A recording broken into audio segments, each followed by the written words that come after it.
The devil here to tempt me. A father who turns his own kids into hardcore bank robbers. The surveillance video, the pointed gun. And they ordered the tellers and everyone into the vault. And the 18-year-old daughter behind the wheel of the getaway car. It was my family. The loyalty was greater. Now, childhood photos replaced by mugshots. And confession tapes shocked even the police. I'll lay it all out. Keeping it all in the family. Plus, a loyal employee with a killer boss. I missed my kids being born. He made me come back to work 4 or 5 hours later. Who takes the term murderous job to a whole new level. What I need you to do, go dig a hole in the desert somewhere. The detective said your husband was going to kill you. But this bad boss isn't finished yet. What do you want me to do? Whack this guy. Loyalties and Lies. Welcome to 2020 on ID. I'm John Quinones. Loyalty. It seems so simple. But what happens when the person you've always followed leads you to do something you know is wrong? The people you're about to meet found themselves with troubling decisions to make between loyalty and lies.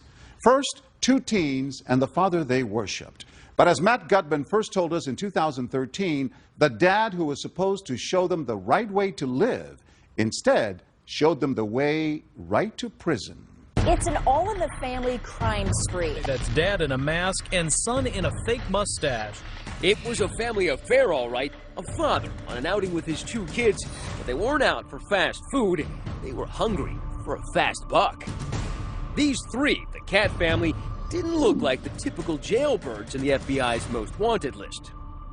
Nope, they looked like they belonged in your church group. The balding dad, his pimpled son, and the pretty blonde sister, still a high school senior. But apparently the family that stayed together robbed together. Have you ever seen anything like this? In my 20-plus years in law enforcement, I haven't, Matt. A family of bank robbers. If news of Daddy's misdeeds bewildered local cops and journalists, it blew away their own family members. Horrible. Horrible. How can I wrap my brain around this? How could this have happened? We spent 13 months piecing together this story, talking to every major character. It begins where it ends, with Dad, Scott Cat. We met the father of this felonious family here. Nice to meet you.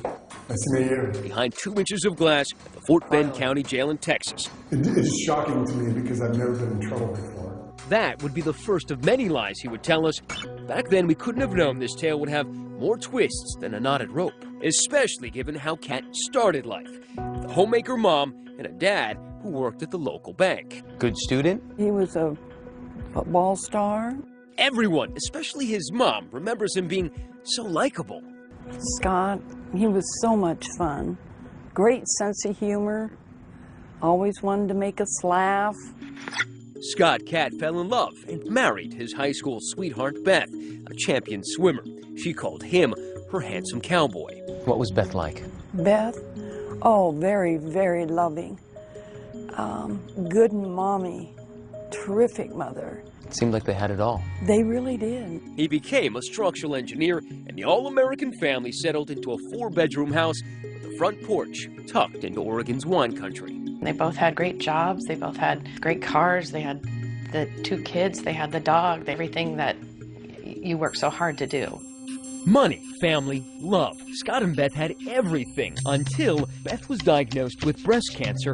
Her daughter, Abby, was just a baby. The only memory I have of my mom, she was on a bright orange stretcher being carried down the stairs, and I remember her face. So your first memory of your mother, or your only memory, is one of her being carried away on a stretcher? Yeah, that's all. But I hold on to it, maybe as a good thing. Because it would be the only thing she had. Beth Cat would die at the age of 32, leaving behind 4-year-old Hayden and 2-year-old Abby. Suddenly, Scott Cat was a widower, a single dad with toddlers. How did you deal with it personally? I didn't deal with it. You were in denial? Completely.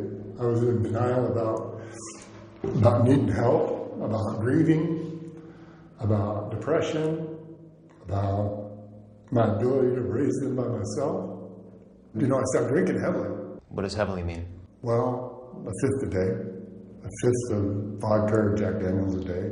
It's a lot of booze. It's a lot of booze. While Dad was drowning his sorrows, the kids were thriving in the pool. The star swimmers were also decent students, and when he was sober, their dad was the proud president of the swim club. And the kids idolized him. He was my best friend for a long time. He was a whole lot of fun, loved water parks and Disneyland almost as much as the kids. We'd all be on the ride together. It was just fun. We were all screaming and yelling, and he went on all the rides with us, and that's cool. So cool that he was really more a friend than a parent. There wasn't really a disciplinarian. I mean, there was no one there hounding us to do homework or keep up our grades. I knew it wasn't normal, but to me it was my normal. Abby and Hayden, by this time young teenagers, soon realized Dad was fun, but they could only rely on each other. We were very close. My sister's the only consistent thing I've had my whole life, and I'm the only consistent thing that she's had too. Well, my brother's my best friend. He was basically the only one that was there for me. I can just look at her and know what's on her mind, what she's worried about. What Scott's kids worried about most, their dad's drinking. Some of it in plain sight. There were arrests, there was brawling, disorderly conduct, and a new, more expensive vice, cocaine, he says. I'd say probably 3 or 4 grams a week. Scott partied away their savings. They went bankrupt. They lost their home. The lights went out. For a fresh start, and Scott says a new job, Cat traded the Oregon greenery for this scenery. An apartment in a Houston suburb with a whole lot of banks nearby. Money was tight, and I was really depressed. And, you know, I had complained to him saying, you know, if we didn't have to worry about money, there wouldn't be any of the stress or any of these negative things happening in our life. That's when he approached me and said, would you be willing to do something to get some money more illegal than selling drugs? And I said, yes. So you're 18 years old. You need money. Your father says, I have a plan to rob a bank. Shouldn't your first reaction be, are you crazy? Looking back on it, I can't believe that wasn't my first reaction. To say, are you insane? Why did you go along with it so easily? I had a real struggle. I knew it was wrong, but I was really motivated by the money. The night before the first bank I was supposed to rob with him, I had kind of a panic attack all night, deciding, do I want to go down this path of evil, or is this not for me? Ultimately, Hayden Cat would agree to walk down that path of evil. He really wanted my help. In his mind, 2 people could be much more successful at it. But maybe a third would be even better. And there was just one cat left to choose. Scott told Hayden to talk to his sister into joining their gang. She was a high school senior, just 3 months shy of graduating. My dad sent my brother to ask me. Your dad sent your brother to ask you? Yeah. To rob banks with them? Yeah. And then the next day, my dad just basically laid it all out. You know, I'll buy you a new car, and I'll get you an apartment. In some way, I was led on, like, this is how I protect them, and these are the only people I have. Now, son and daughter say this is when they crossed over to the criminal side. A plan was in motion, the mark, the Comerica Bank, just down the block. The morning of the first bank, I asked my dad, you know, are you the devil here to tempt me? And his answer is what really scared me. He said, yeah, probably. I'm asking you to rob a bank. So he knew full well the world he was bringing you into. The biggest point he made to me was the plan for all the details. The details would have been what you've seen in the movies. The fake mustaches, fake guns, in hopes of getting real cash. But what the kids were really banking on was beginner's luck. I was actually shaking so bad that the employees grabbed the bag and started throwing money in for me. The family robberies. What could possibly go wrong? When we come back.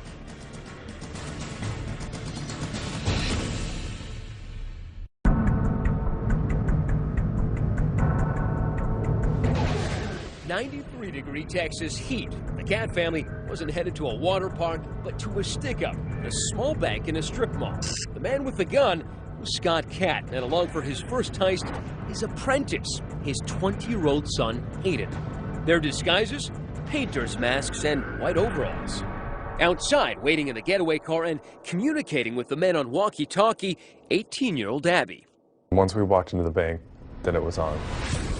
I was running on so much adrenaline and so amped that I wasn't even really feeling anything. Two individuals walked into the bank, and they ordered the tellers and everyone into the vault. Did they say anything? Put your hands up and get into the vault. He was the muscle with the gun, and I was the money guy. Both men are big, over 6'3". Their sheer size and the gun enough to terrify customers. But it's the novice bank robber who's quaking in his boots. I was actually shaking so bad that the employees grabbed the bag and started throwing money in for me.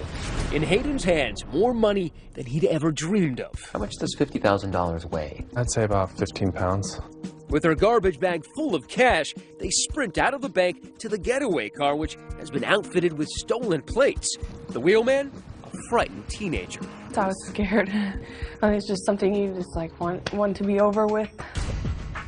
And what was it like driving the getaway car? You know, it's hard because you want to obey traffic laws, but your adrenaline is pumping. It was hard. I had them in my ear.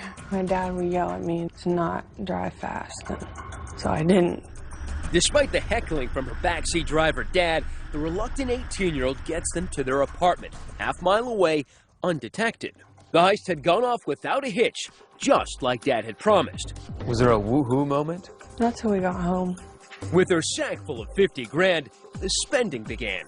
Cars, motorcycles, booze, and drugs. Abby's spending much more sensible. How'd you guys celebrate? I went off on my own and just got my nails done. In fact, the money came so easily and went so fast, within 2 months they burned through all their loot. Time for another bank job. The First Community Credit Union, just a few miles from the scene of their first crime. Before the hit, Abby cases the bank. That's her smiling and grabbing brochures from a bank employee. 11 days later, it's the same drill, new disguises. Ditching the painter's overalls for safety vests to blend in with nearby construction. They walked into the bank with orange construction vests on. Did you carry a gun in there? No. We used a BB gun. But it looked real. Yeah. I remember a few people's face still. What was their reaction? Total shock. Terror? Yeah, they were scared, terrified, definitely. You start walking into a bank with a weapon and you start pointing that at people and ordering them to, you know, cough up the money. I mean, that can change your life forever. Their take after 2 bank robberies, over $100,000. But the loot isn't exactly divided up evenly, according to the kids. What percentage were they willing to give you? 10%. Did you feel like 10% was enough? Oh, yeah, because I never even had that much money. So Your whole life? Right. $10,000. It was enough for me. Enough to buy a very practical used Ford Focus and more of those manicures. I guess by now you're aware that in Texas, whether you're the driver or you're the guy holding the gun, holding up a teller, it's the same crime. Yep. But you didn't know that then? No, I didn't know that then. And I know the part that I played was wrong, but it was my family, and that the loyalty was greater at that point. But her father and brother seemed more loyal to the cold, hard cash that was coming in and to blowing it fast. Shopping, cars, partying, really nothing to show for it. When the comforts of daily life include Jack Daniels, a new Chevy Tahoe, a Harley, and a swank new Houston apartment, even 100 G's can disappear pretty fast. And for the Cat family, that meant one thing: time to go back to work. Had you planned another heist before you got busted? Yeah, the morning they picked us up, I think we were going to do probably 1 or 2 more. That day? Yeah. That's right, the Cats had gotten cocky, planning a pair of heists the day before their arrest. It got to a point where I thought my father knew what he was doing so well that there's a risk involved, but the risk was so minimal. But that would prove to be wishful thinking because, as we all know, where there are robbers, there are also cops. And the cops were already on to them. On the surveillance video from the latest heist, they picked up a detail that would impress even Sherlock Holmes. The vests looked new. They actually had creases in them. Because they were creased, you figured they were new. And because they were new, they must have been purchased somewhere nearby. We were able to tie those 2 vests back to a local Home Depot. And those vests were purchased with a MasterCard debit card that went back to Scott. By using that MasterCard, Scott Cat might as well left his calling card. And there his kids are using it in Home Depot to buy the gear they were about to use in a bank heist. It was just the break detectives needed, and the Cats were in the bag. When Scott was arrested, the detective that actually made contact with him told him, well, you're under arrest for bank robbery. And Scott's initial response to that was, which one? They quickly arrested Hayden as well, who was up in the apartment. There, they found the kind of evidence gumshoes dream of. In the apartment, we found some bank straps. And a bank strap is a little paper strap that wraps around a certain quantity of money. Usually it's 1,000 denominations. And it identifies whatever bank it is that it comes from. And some of those straps were from a bank in an entirely different state. Suddenly, cops realized Kat is no rookie, but a bank bandit with a resume. They now had more than enough evidence to haul both cats in for questioning, and authorities were zeroing in on Abby, too. Abby called, and she was yelling at me. I'm in jail, and I need $10,000 to get me out of here. Get me out of here right now. And I said, you have to get that money from your father. She says, he's the reason I'm in jail. When we come back, the interrogations begin, and everyone is in for a shock. I hated the job. I'll just rob banks. Probably better at that anyway.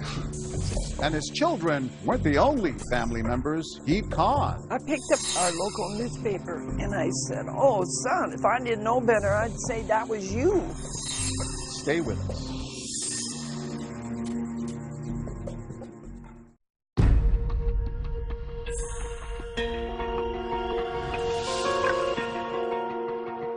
Police had nabbed Scott Cat for holding up 2 banks. He wasn't the only cat in the hot seat. Just down the hall in another interrogation room was his 20-year-old son, Hayden. Scott made it clear as he walked in, he was ready to come clean. It's a deal reckoning. I get it. Investigators were expecting to hear about the 2 heists in Texas, but they were about to learn that Scott Cat's secret life of crime dated back to the Clinton administration. He didn't even ask for a lawyer before he started spilling the beans. First, federal savings and loan. For this head-scratcher, Scott actually needed a whiteboard to lay out crimes that began in his home state of Oregon, 2,300 miles away. It was like a seminar in bank robbing 101.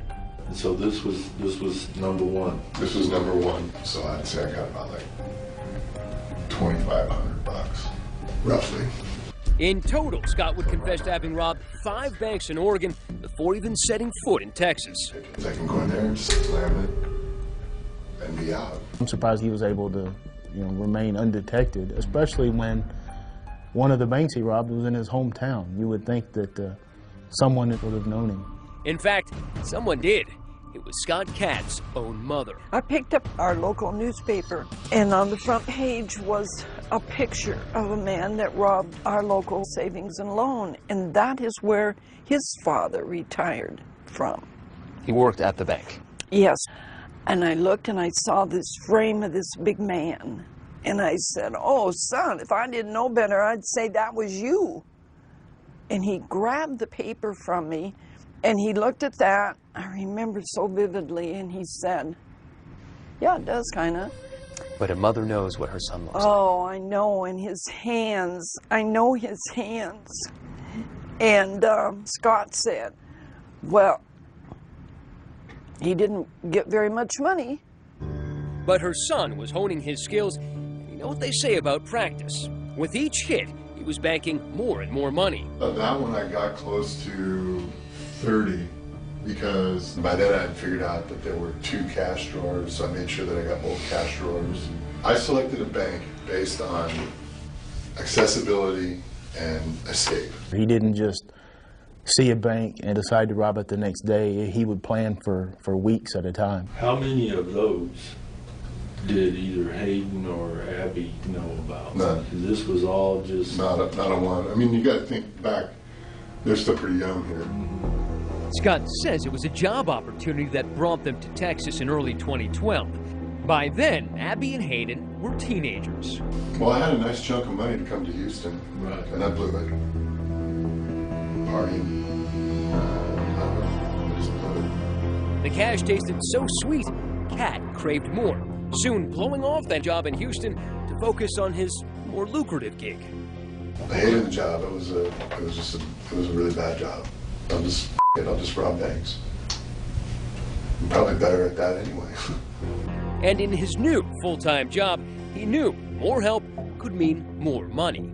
This is where I started to, you know, talk the kids in. Hayden wanted to come out here, and I said, well, look, you know, there's a business proposition I have for you. I talked him into it. A couple of doors down the hall, Hayden would soon fill cops in on his version of that dirty deal. That's when he started, you know, going over all the details about how it's done and what he's done in the past. Also, what to look for in a bank, you know. Like what? The getaway is everything. I told him, you know, I don't think that I can drive after my first one. That's when we talked Abby into driving for us. We just needed someone who was able to drive slow and steady and abide all the traffic laws and, you know, not look like a bank robber at all. This cute blonde girl is the last thing you'd ever look for. But that's exactly who police were looking for. After getting a call from her dad, Abby drove herself in to talk to investigators. Same room, 6 hours later. Well, I just felt like, you know, I needed to do what I did to, you know, protect them. Abby admitted driving the getaway car, but said it was out of blind loyalty to her brother and her father, whose writing was still there on the wall. My mother died when I was 2, and a lot of it has to do with, you know, I've always trusted my dad. It's not okay, obviously, I'm not stupid. But when it's your dad, it's almost like it is. I convinced her of it. She trusts me completely because she doesn't have anybody else to trust. But according to Texas law, it was a little too late to take the blame now. David Ryan is Abby's lawyer. Abigail Catt was facing 5 to 99 or life in prison for aggravated robbery, even though she didn't put a gun in anyone's face, because under Texas law, just being involved in the crime itself was enough to make her as culpable as her father and her brother. By the end of his 2.5-hour confession, it was clear Scott Catt wouldn't be winning Dad of the Year anytime soon. So that's where we're at today. And after a decade of robbing banks, what do you have to show for it besides 2 kids on the fast track to becoming felons? About all I got in my wallet. Whatever Hayden has in his wallet, that's about it. Hayden had counted his, just $30. When we come back, Scott Catt makes a pledge. If you were offered a deal where you had to spend 25, 30, 40 years in prison in exchange for both of your kids going free, would you take it? Absolutely. But he has one more surprise for his kids. This is your letter to Abby, by the way. Where did you get this? Stay with us.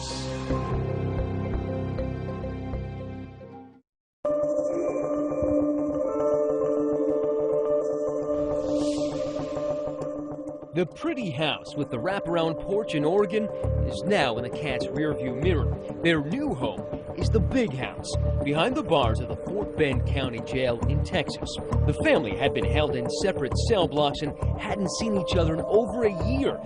Jailhouse life had taken its toll. Scott said there wasn't enough food and he'd lost more than 70 pounds, almost unrecognizable to his own mother when we showed her footage from our interview. He's talking about man. $2,000 a week. Yeah. He doesn't look the same. Oh, I miss him. He's old. I don't want to see anymore. She's heartbroken by what her son did to the grandchildren she'd helped care for after their mother died. It's so hard. I wish I knew why he did this. I will never know.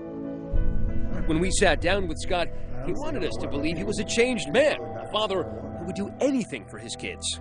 If you were offered a deal where you had to spend 25, 30, 40 years in prison in exchange for both of your kids going free, would you take it? For them going free? Absolutely. What about life in prison? Sure. Would you have said you were a good father? I thought I was. Do you think you are now? I have the serious doubts. I mean, I think that we're all sitting in here right now because of my inability to be a parent. What would Beth say, your first wife? What would she say about you dragging your kids into... I can't even imagine. Can't even imagine. I'm really ashamed. Mommy. That's when he cries. About my mom. He wouldn't cry about his kids, but he cried about his wife. Yeah. In fact, as we would learn, he would put in pen and ink how little he cared. Abby's lawyer gave us letters from their dad in which he encouraged them to do hard time so that he could do less of it. With this new information, we went back to confront Scott, this time face to face. This is your letter to Abby, by the way. Where did you get this? It's your handwriting, isn't it? Yeah, it definitely is. And it's your letter. Yes. You told me recently that you would be willing to spend life in prison in order that your kids do not spend time in prison. But here you are asking her essentially to do time for you. I was trying to manipulate. I'm trying to get something Who are you manipulating? everybody. I'm trying to get everybody something that they can live with. Everybody, you got your kids involved in this. And you're asking them to do time for you. It says it right here. I do believe that you doing prison time will be good for me, and I know that wasn't an easy choice for you. And that's what she said to me in the previous letter, that she was willing to do that. Wouldn't most parents say, try to dissuade their children, say, please, don't admit to anything. I will take the entire blame here. I would love to, but they have so much evidence on everybody that what are we supposed to do? Your father says he blames himself. He says he's lied to you for many years. Mm-hmm. Do you believe him now? Am I just supposed to believe him all of a sudden? I want to, and I've always wanted to. But I believe he feels remorse, but I also believe that he still didn't have my best interests through all of this, through all the court stuff. But does it make you angry? Make you sad? Mainly sad that a situation like that was put in front of my face from the person that is supposed to keep me away from things like that. And that's been the hardest to deal with, because that doesn't happen to everybody. And I feel like now I've lost my mom, and now I've lost my dad. When we told Scott his kids thought he'd failed as a father, he was dumbfounded. Did they forget about all the times, the happy times, if they don't remember the trip to Disneyland? I wish I could have made those memories a little more lasting for them. And unbelievably, despite everything, Abby and Hayden say they forgive their father. I've forgiven him because I have to for myself, or I probably wouldn't be able to sleep at night. So I can start to live a normal life. I don't want hate, anger, any of that in my heart. If your father were right here, Hayden, what would you say to him? I'd tell him that I forgive him. And that I don't want him to carry this burden around with him for the rest of his life. But while his kids might forgive him, the court does not. How do you plead to the offense? Are you pleading guilty freely and voluntarily? Scott Katz's 15 minutes of infamy would stretch into 24 years of prison. I mean, I'm 51 years old, so to me, that is life. If I don't have the opportunity to get out and see parole and make amends to my family and friends and repair some of those relationships, then it might as well be life. Hayden accepted a deal of 10 years, a sizzling cell in Texas, a world removed from his suburban childhood in Oregon. Well, what do you expect prison life to be like? Hell. As close to hell on earth as you can get. How do you plead to the offense? Abby pled guilty and was given a 5-year sentence.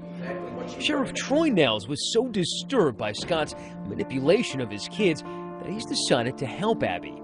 Instead of shipping her off to prison for 5 years, he's decided to keep her here at the jail, where we found her stitching patches onto police uniforms. I just feel that she's more of a victim in this. So my goal is to try to educate her, get her where she can get her GED, and try to teach her some type of a skill set here. So when she gets out, she can lead a productive life. For Abby, all she has left is her brother, Hayden. Why does that make you sad now? I feel like I can't help him, and I can't comfort him, and that makes me sad. Making an unprecedented gesture, Sheriff Troy Nels allowed us to bring them together one last time before they served their sentences. Brother and sister haven't seen each other in a year, since the day of their arrest. Hayden is brought in shackled, hand and foot.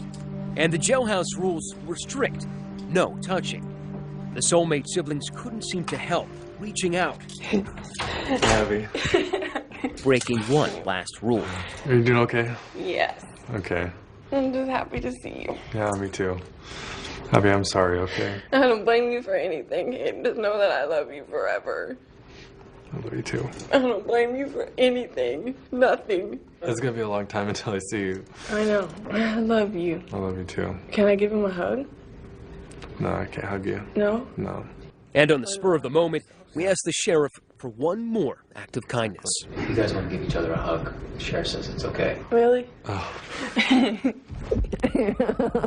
It could be 10 years before Abby and Hayden could embrace again.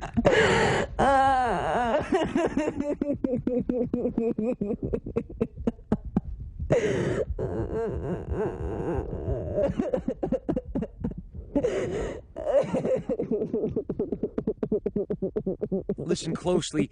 Our mic's picking up Abby's heart, pounding. It'll be okay. I know. It's just going to be a couple of years until I can see your face.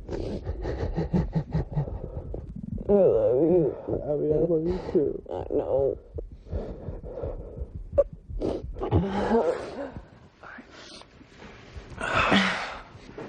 I don't want you to go. I know. And gushing out came the grief and the regret and the anger. Thank you for the hug. I needed it. I know. I love you. I love you too, okay? Okay. If you ever start to feel down or anything, just start to think about all those good times we've had, okay? Okay. That'll get you through. Okay. All right. I love you. Abby, I love you too. I'll see you soon, okay? Okay, bye. And after 10 minutes of comfort, shackled again. The siblings' love for one another, the one thing their fool-hearted father couldn't destroy.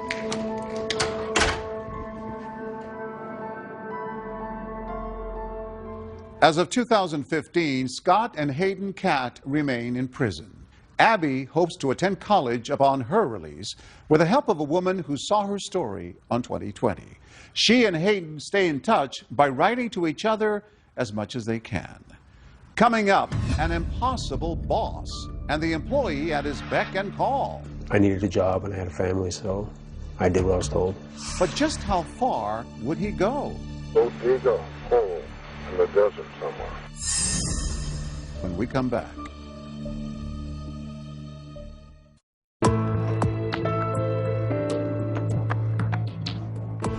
A long-suffering employee spends years meeting his boss's escalating demands, and then a new task, one that would make him an accomplice to murder.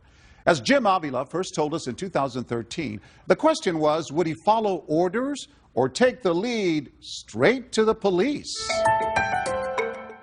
Welcome to Arizona Shower Door, a sprawling box of a company in Phoenix, lined with palm trees, where 45-year-old Patrick King had tried to earn a living and support his family.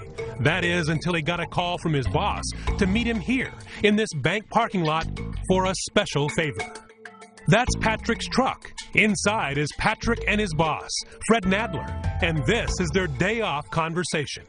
What I need you to do in super secrecy, okay? Let's go dig a hole in the desert somewhere. Dig a hole in the desert? Sound odd, even suspicious?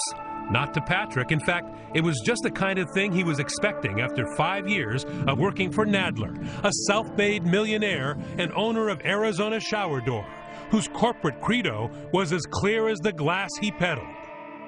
This is my company, you work for me, and if you don't like it, there's the door. Was he serious? Oh, yeah. Patrick started out as a crane driver, but quickly became Fred's right-hand man. And what kind of boss was he? Ruthless. So ruthless that Patrick says he was working 85 to 90-hour weeks, but only being paid for 40. I missed my kids being born. I didn't take any time off. He made me come back to work 4 or 5 hours later. And if Patrick had any objections, he said Fred had a special way of reminding him who was boss. He made me carry a paycheck stub that said Fred B. Nadler on it. 2-3 times a week, I'd have to pull out a paycheck. And he goes, "Who signs your paycheck?" And I said, "Well, it says Fred B. Nadler, sir." He goes, are we clear? And I said, crystal clear. And he wanted you to do whatever he said? Whatever, no matter what it was or what time of the day. Personal, private, business, anything? Everything. Including, he says, spying on his boss's wife. He had me get a phone with his wife and hidden GPS in it and track her 24 hours a day, 7 days a week. And I complained about a lot of the stuff there and not wanting to do it, but I needed a job and I had a family, so I did what I was told. But Patrick's connection with Fred's wife would reach far beyond her cell phone signal. Libby Nadler, like Patrick, was living in a prison of her own, under the thumb of a controlling husband, who she says ran the home just like his office. Everything was fine as long as I went along with it, with whatever he did. He would just tell me if I didn't like it, I could leave. Not all of their 18 years of marriage had been like that, of course. When he told me that he wanted to marry me, he told me that we were going to have a wonderful life. And it was. Trips, a nice home. They even adopted and raised 2 children together. But Fred, she says, always was clear about one thing. He didn't like to spend money. He only liked making it. In his mind, he thought that everything was his. He didn't want to share, not with me, not with anybody else, as long as he was alive.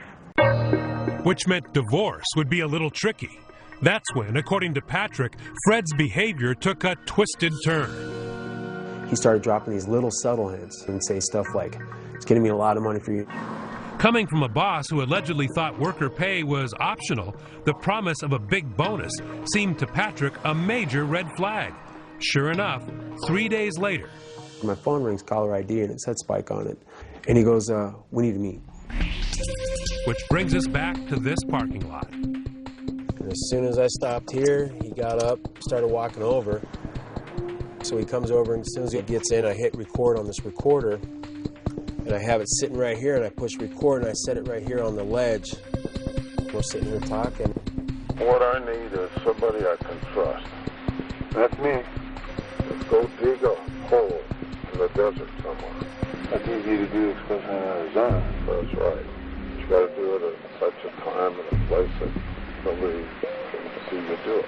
And he finally said, you know, she filed for divorce. She's going to ruin the company. There's going to be 180 employees and families out of work. You're going to be the savior. You're going to save the company. I was just like, you know, I didn't want to believe it.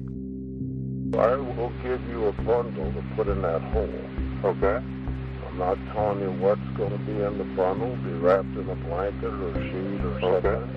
And just keep quiet. So you have to use it the rest of your life. He pulls out a stack of money wrapped in a yellow band, $1,000 on it. Goes, you know, just for showing up, I'm taking care of you, and he throws it at me. So this man who never gave you anything, maybe $20, gives you $1,000 all of a sudden. And Fred, he says, promised more. $10K every year that Patrick stayed with the company and kept his trap shut. That Patrick could not do. Instead, this loyal worker had enough, immediately going to police and handing over that tape. Fred was arrested that evening, Libby watching as he was handcuffed and taken away from their house. The detective said, your husband was going to kill you. I told the police that's not true. No, I didn't believe it. When did it sink into you? That question is very hard because I still can't believe it. Sometimes you don't realize it when you are with a controlling person what the outcome would be. Patrick foiled all this. Patrick saved your life, right? He did. He's my angel, and I keep telling him that. And that angel dutifully returned to work the following Monday to report to his new boss. Actually, 2 new bosses, Fred's sons. You save a woman's life. Bad guy's in jail. They gave you a raise and a hearty handshake when you got back to work, right? No.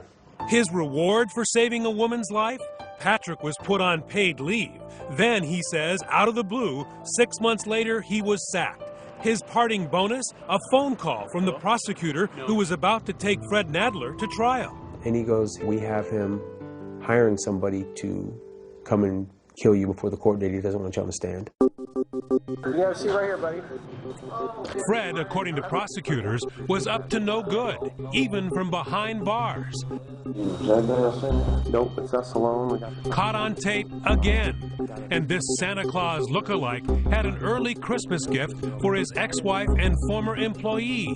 Yeah, apparently you got a job you'd like me to do. Yes, sir. I've got 2 jobs. I'm going to need names. I'm going to need where they live. I'm going to know what you want me to do. Well, Patrick King. What do you want me to do? Whack this guy. Okay. Who else? My ex-wife. There's going to be a lot of scrutiny with these 2 people passing. Okay. Significant people in my life. That's caused me a great deal of problems. But Nadler had more. The hit on Libby required some special handling. You have dogs? Yes. 2 little dogs, they only stand about this high. Meet Fritzy and Shotzi, who Fred apparently wanted the hitman to take care of as well.